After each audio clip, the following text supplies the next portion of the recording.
mshahara wako, jifunze kufanya mshahara wako kuwa mtaji. Wapo wenzako ambao mshahara unaoona ni mdogo, analazimika kuchukua mkopo mara 4 kwa mwaka ili afikie kiwango cha mshahara wako kukopa. Anapika vitumbua, mandazi, anakopa 80,000. Mkopo umiza, anaweka dhamana makochi, anarudisha 1,500,000 baada ya miezi mitatu. Mpaka afike shilingi 400,000, mwaka mmoja umeisha. Ndo anaruhusiwa kukopa shilingi 1,000,000.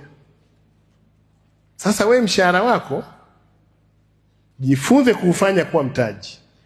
Kale kakaratasi ukienda benki wanakupa 10,000,000. Unajua mtu wa mtaani kopa 10,000,000 lazima aweke nini? Anaweka nini? Dhamana ya nyumba. Wewe unapeleka kakaratasi, jifunze kukathamini.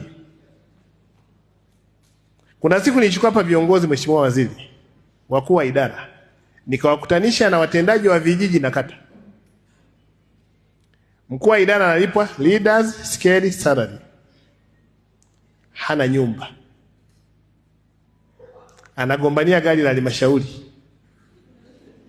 Yule mtendaji wa kijiji ana nyumba hizi 3, ana probox 2 Makambako Njombe, ameanza kulima viazi mviringo heka 1, anakopa kwenye mshahara, amefika analima heka 10.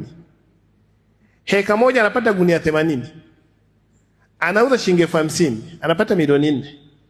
Analima heka zake 10, anapata milioni 40. Anafanya maendeleo. Mkuu wa idara yuko pale ananuna kwa sababu gari lake limechukuliwa na mtu bila kibali chake.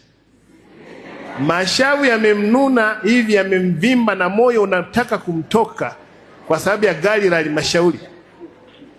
Hizi akili za kijinga hizi lazima tuziache.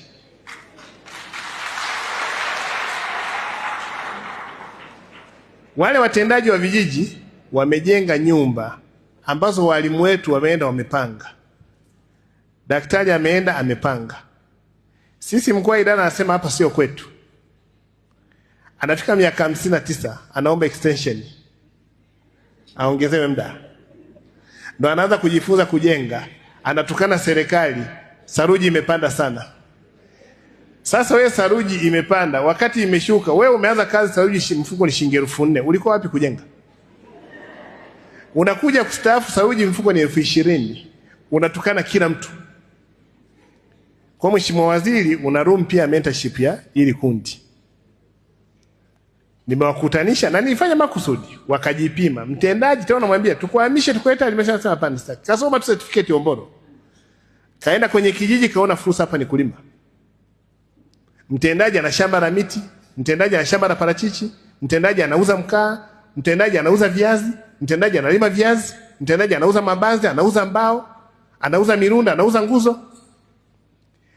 Hao watu mnaoona hao wa Njombe waliosimama hapo, sio kwa ubaya, sio wenzenu sana ninyi wa mjini.